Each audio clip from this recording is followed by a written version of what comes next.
وہی عالم ارواح میں اللہ تبارک و تعالیٰ نے ایک کلاس دی تھی ہمارے، جس کو کہتے ہیں عہد لینا۔ فرمایا تھا اللہ تبارک و تعالیٰ نے کہ الستُ بربکم، 90 پارے میں ذکر ہے، کیا میں تمہارا رب نہیں ہوں، تمہارا پالنے والا نہیں ہوں؟ تو اس وقت تمام روحوں نے اپنی روح کی آنکھوں سے اللہ کو دیکھا تھا، تمام روحوں نے اللہ کو دیکھا تھا۔ یہ جسم جو ہے مٹی کا بنا ہوا، اس کے اندر قوت نہیں ہے۔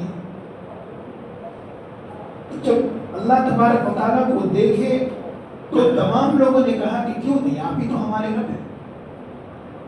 یہ ہم نے عہد لے کر، ہم عہد لیے تھے، اللہ سے وعدہ کیے تھے، اور پھر ہم وعدہ کیے تھے کہ دنیا میں جا کر ہم آپ کی عبادت کریں گے۔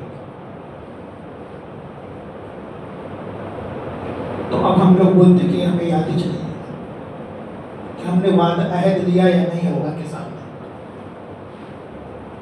دیکھیں ہم جب پیدا ہوئے تو ہم نے فیڈ کیسے کیا وہ ہمیں نہیں معلوم، 7 سال تک ہم نے کیا کیا وہ ہمیں نہیں معلوم، یہاں تک کہ جب ہم 10ویں کلاس میں تھے کون سے سر کس دن کون سا سبجیکٹ پڑھائے وہ ہمیں نہیں معلوم۔ تو انسان وہ سبق بھول گئے، اس کو یاد دلانے کے لیے اللہ تبارک و تعالیٰ انبیاء اور رسول کو بھیجے۔ یہ انسان کے اندر ایک بھولنے کی نعمت ہے، بھولنا بھی ایک نعمت ہے، غصہ بھی ایک نعمت ہے، رحم کھانا بھی ایک نعمت ہے، لیکن اس کا بھی لیول ہے۔ ایک بندہ ہے وہ کبھی نہیں بھولتا، جس دن گھر میں انتقال ہوا تو اس دن گھر کے والوں کی کیا کیفیت ہوتی ہے۔ اگر وہ پہلے دن جس طرح اس کی کیفیت ہے، حالت ہے اس کی،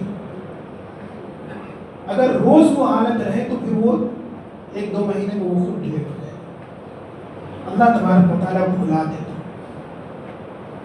اللہ تبارک و تعالیٰ ذہن سے بھلا دیتے ہیں، لیکن جان بوجھ کر بھلا دینا، نماز ہی نہیں پڑھ رہے، زکوٰۃ فرض ہے زکوٰۃ ادا ہی نہیں کر رہے، تو اللہ تبارک و تعالیٰ قیامت کے دن بھی بولیں گے الیوم ننساکم کما نسیتم لقاء یومکم ھذا، آج میں تم کو بھول جاتا ہوں جیسے تم مجھے دنیا میں میری عبادت کرنے سے، میری ریاضت کرنے سے بھول گئے، یعنی میں اپنی رحمت تمہیں نہیں